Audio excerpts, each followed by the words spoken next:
Malgré un Grand Prix sans trop d'action en piste, le Grand Prix de Las Vegas nous a quand même réservé beaucoup de surprises entre drama, coup d'éclat et stratégie. On a énormément de choses à dire aujourd'hui pour le débrief du Grand Prix de Las Vegas.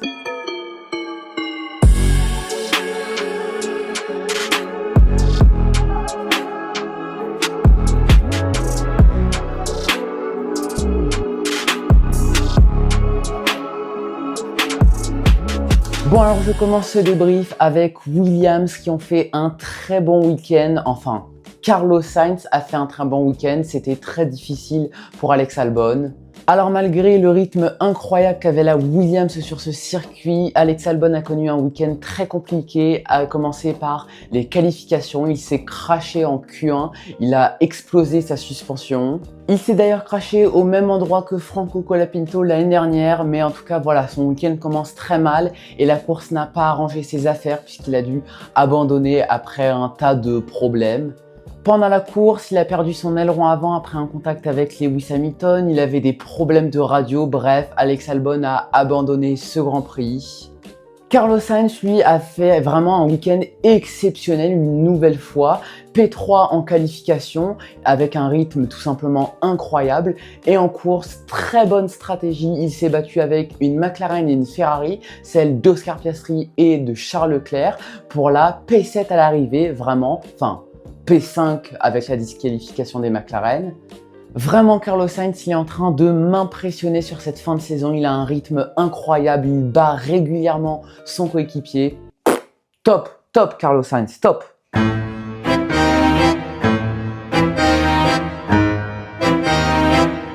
Bon, qui dit débrief dit FIA Balti. Ah ouais, chaque débrief, je suis obligé de taper un petit peu du poing sur la table. Voilà, j'aime bien ça, j'aime bien ça. Cette image de commissaire sur la piste, alors certes dans l'échappatoire, mais c'est quand même sur la piste, alors qu'il n'y avait pas de virtual safety car ni de safety car, juste un double drapeau jaune. Ça, c'est vraiment inadmissible. On est à la fin du premier tour du Grand Prix, il faut bien se rappeler que les pneus sont encore froids pour les pilotes et qu'il n'y a pas beaucoup d'adhérence. Donc si un pilote part en tête à queue, ça peut provoquer une situation dramatique. Alors c'est pas la première fois que ça arrive cette saison, c'était déjà arrivé au Mexique, mais vraiment je trouve ça fou de voir encore ces images en 2025. C'est extrêmement dangereux, surtout sur un circuit en ville comme Las Vegas où les murs sont très proches, où il est très facile de partir en tête à queue. Mais c'est surtout que ce n'est pas arrivé qu'une seule fois dans le week-end, puisque en F1 Academy, un camion de levage s'est retrouvé en plein milieu de la piste alors que les monoplaces arrivaient. Alors certes, c'est sous safety car et que c'est entre guillemets un petit peu moins dramatique, mais quand même. Bon alors je vais pas faire du drama pour rien parce qu'il s'est pas passé grand chose au final et je tiens surtout à rappeler qu'en fait c'est pas la faute des commissaires de piste, c'est pas de leur faute s'ils sont allés sur la piste, c'est de la faute de leur chef entre guillemets puisque c'est un chef de tous les commissaires qui leur dit s'ils peuvent aller sur la piste pour dégager les débris etc. Donc c'est pas de la faute des commissaires. Alors deuxième point aussi que je voulais aborder avec vous dans cette rubrique FIA Balti, c'est l'incident entre Lawson et Oscar Piastri au premier virage. Bon alors pour vous résumer la chose, Liam Lawson déjà faisait un très bon week-end. La Racing Bulls avait beaucoup de rythme sur ce circuit et Liam Lawson a battu son coéquipier Isack Hadjar en qualification en se qualifiant 6e. Oscar Piastri, lui, s'est qualifié 5e et au départ du Grand Prix, à l'extinction des feux, Liam Lawson ne fait pas un très bon départ. Ou en tout cas, il n'a pas un bon temps de réaction, mais il s'en sort quand même très bien.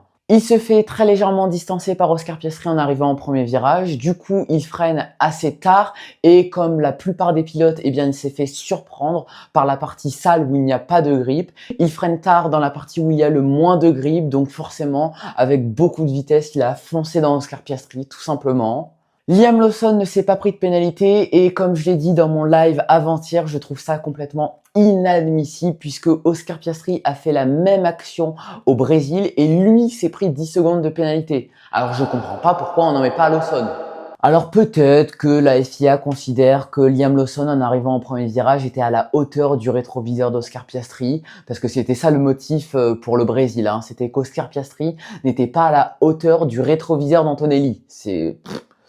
Bref, encore une fois, je comprends pas trop les choix de la FIA, mais c'est pas grave. Mais du coup, Liam Lawson ayant des dégâts sur sa voiture a dû rentrer au stand et après sa course, c'était très compliqué.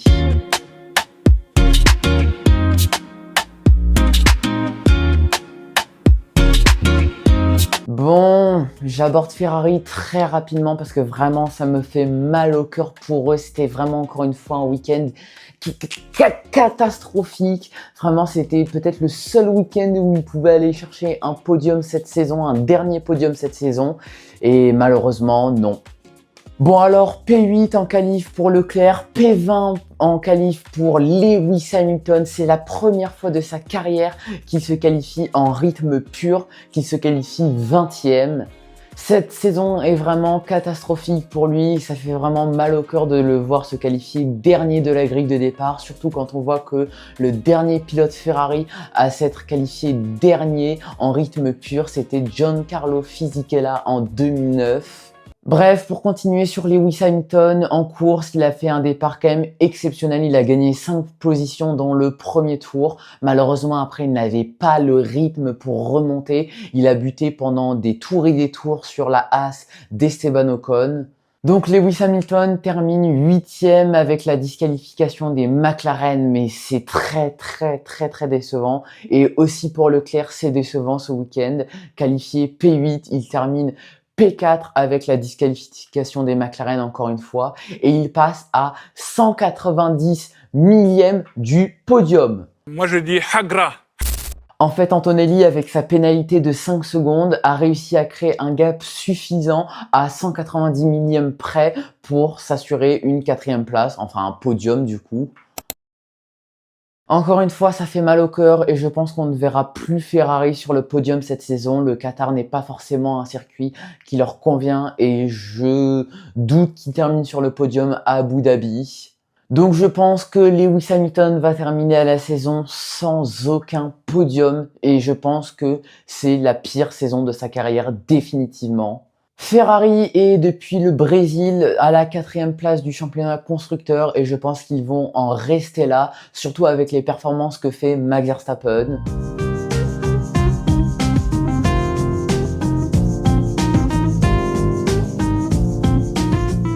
Bon, on va parler de Mercedes qui ont fait un week-end tout simplement exceptionnel, vraiment un week-end incroyable pour Mercedes, à commencer par George Russell. Alors on commence par George Russell qui a fait un week-end incroyable, vraiment beaucoup de rythme en essai libre. Il a fait P1 des essais libres 3, P1 de la Q1 en qualification et de la Q2. Malheureusement en Q3 il a eu un problème de direction assistée qui lui a, je pense, empêché de jouer la pole position face à Norris et Verstappen. Ce problème de direction assistée qu'il a retrouvé en course et pourtant il fait un départ quand même exceptionnel. Il prend la P2 à Lando Norris qui a complètement foiré son départ, mais on va y revenir. Après, il a tenté d'attaquer Max Verstappen pendant plusieurs tours. En vain, il a dégradé beaucoup ses pneumatiques et il s'est fait décrocher ensuite. Il tente l'undercut sur Lando Norris, l'undercut qui fonctionne puisqu'il ressort devant la McLaren, mais Lando Norris sur une stratégie décalée avec des pneus plus frais entre guillemets dans les derniers tours arrive à redépasser Russell. Russell franchit la ligne d'arrivée à la 3e place, mais avec la disqualification des McLaren encore une fois, il termine 2e. Très bon week-end de George Russell, mais aussi très bon week-end d'Andrea Kimi Antonelli. Vraiment.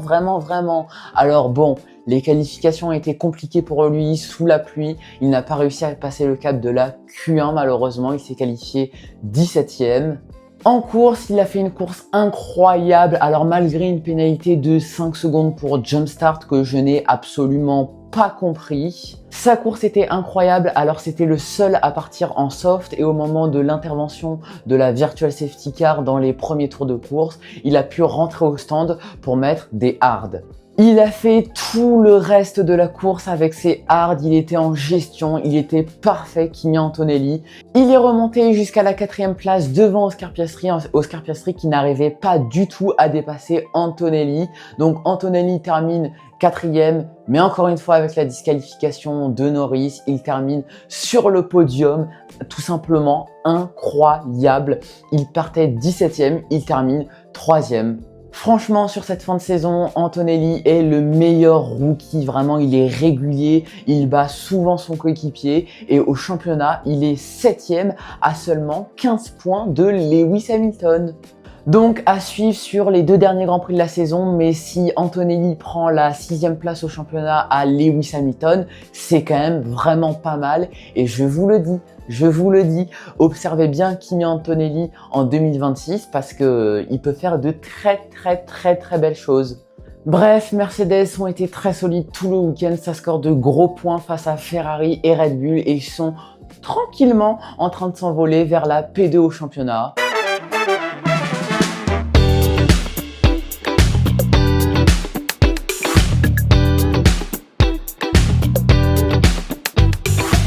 Bon, on finit pour le meilleur pour la fin, ce retournement de situation au championnat totalement incroyable, sorti de nulle part. Bon, alors Lando Norris l'avait dit et il était réaliste sur ce point-là. Il a dit que Las Vegas, c'était pas forcément un circuit où il allait performer, c'était pas forcément un circuit qui convenait à la McLaren. Mais franchement, sur un circuit où la McLaren ne devrait pas performer, franchement, il a fait un week-end vraiment très solide. Il a signé la pole position face à Max Verstappen, 3 dixièmes devant Max Verstappen, c'est pas rien quand même. Alors malgré un départ catastrophique où il a failli empapaillouter Verstappen comme dirait l'autre, il est relayé à la 3e place. Mais avec une bonne stratégie, il arrive à terminer 2e devant George Russell. Quant à Oscar Piastri, lui, a terminé 5e de la course. Bref, je vais pas tergiverser sur le sujet, les McLaren se sont faites disqualifier. Voilà, tout simplement. Pardon ? Planche trop usée, alors pour vous expliquer en gros, sous le fond plat de la monoplace, il y a une planche qui talonne contre le sol pendant la course. Et à l'arrivée du Grand Prix, cette planche ne doit pas mesurer moins de 9 mm. Et malheureusement, ça a été le cas pour McLaren. La planche à l'arrivée du Grand Prix mesurait 8,90 mm ou un truc comme ça. Du coup, c'est disqualification pour les 2 McLaren qui ont fait un week-end quand même vraiment solide. Mais du coup, avec cette disqualification, ils marquent 0 point. Et là, c'est une catastrophe face à Max Verstappen qui a gagné le Grand Prix de Las Vegas. Max Verstappen remporte le Grand Prix avec maestria et avec 20 secondes d'avance sur Lando Norris qui s'est fait disqualifier. Du coup, il revient à égalité avec Oscar Piastri, 3e du championnat. Lando Norris, lui, est toujours en tête du championnat avec 24 points d'avance, mais il reste encore une course sprint et 2 Grands Prix. Le championnat n'est pas terminé. Max Verstappen, toujours solide tous les week-ends, il ne fait jamais d'erreur, il est toujours là, toujours à l'affût, toujours derrière les McLaren, et dès qu'il a l'opportunité de gagner, il gagne. Donc là, vraiment, pour les McLaren, il ne va pas falloir faire d'erreur, et surtout pour Lando Norris. Alors évidemment, il reste que 2 Grands Prix et avec 24 points d'écart, ça va être quand même très dur pour Max Verstappen, surtout que le Qatar devrait bien convenir à la McLaren, même si, bon, Max Verstappen s'y est imposé l'année dernière, mais bon. Moi, je pense que ça va se jouer jusqu'au dernier Grand Prix de la saison. Alors, je pense que Oscar Piastri va se faire décrocher. Je pense pas qu'il va revenir au combat sur ces 2 derniers Grands Prix. Ça m'étonnerait en tout cas. Donc, je pense qu'il va se faire décrocher et que ça va se jouer entre Norris et Verstappen à Abu Dhabi. D'un côté, t'as Max Verstappen qui nous fait des dingueries et de l'autre, t'as McLaren qui, bon, nous fait des petites erreurs par-ci par-là et qui sont peut-être en train de leur coûter le championnat. Voilà, ce débrief touche à sa fin. J'ai adoré tourner cette vidéo, j'ai adoré ce Grand Prix de Las Vegas et j'ai vraiment trop hâte de vivre la fin de la saison avec vous aussi. Le prochain Grand Prix, comme je vous ai dit, ce sera au Qatar la semaine prochaine à 17 h et à Abu Dhabi la semaine suivante pour clôturer ce championnat du monde. Quant à moi, je vous dis à très vite pour de nouvelles histoires sur le sport automobile, pour de nouveaux Grands Prix en Formule 1, les derniers. Ciao, chers passionnés!